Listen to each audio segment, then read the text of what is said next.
Due to popular demand, I have decided to try to make a tutorial video.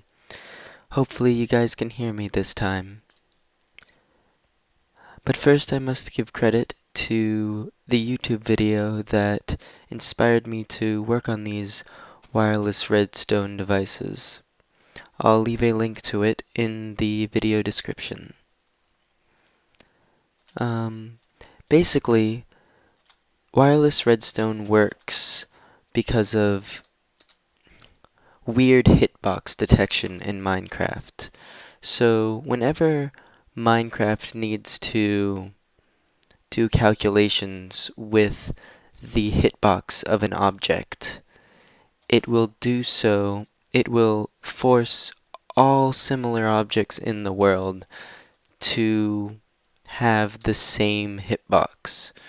So if I look at this piston head object, it basically replaces every other piston head in the world with this piston head.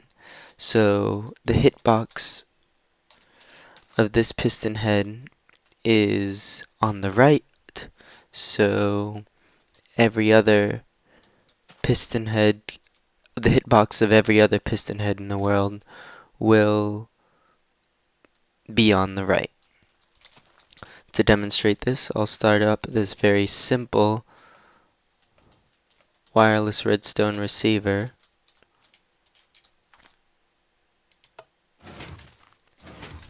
And as you can see, just by looking at it, it falls through the piston head. The boat falls through the piston head. But looking at objects is very unstable. So if I am running into this other one, it won't work.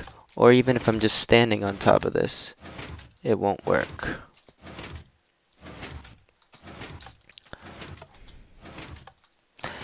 Also, if I have another receiver in the world with a boat on top of it, it won't work because Minecraft is using this hitbox to calculate everything, and looking at it doesn't overpower it. But arrows will. And the only way to stop it with an arrow is if I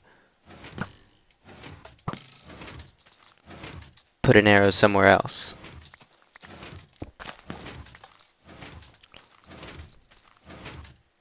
And you see, since that arrow's there, and I destroyed the one over there, it's falling through. And unfortunately, sticky pistons and normal pistons are seen as one object. So even though that's a normal piston, it will still work with a sticky piston. So they can't be used as separate receivers.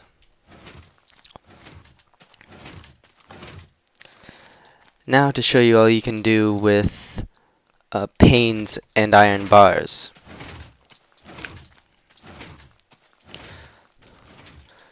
So when you have 4 boats on all the cardinal directions of a glass pane, you can have a total of 4 signals. And if you hook that up to a binary decoder, you can actually have a total of 15 signals.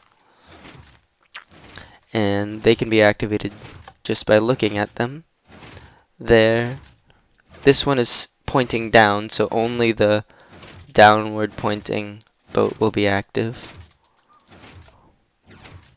This one's pointing in 3 directions. It doesn't have the left one, so that boat doesn't go up. It can also be activated by running into it.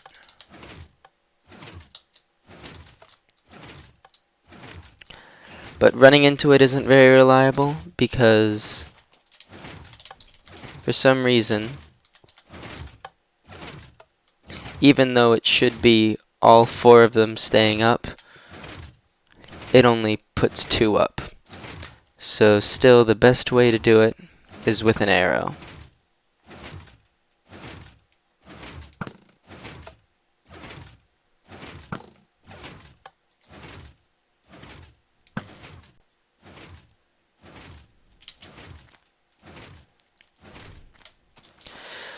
Now, to build one using iron bars so they don't interfere.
Now, the timing of the clock is very important, because as you can see here, the boat is falling down onto the pressure plate, and it'll still be activating it the entire time. So I add this to make it more of a little pulse, so the boat doesn't have time to fall down onto the pressure plate.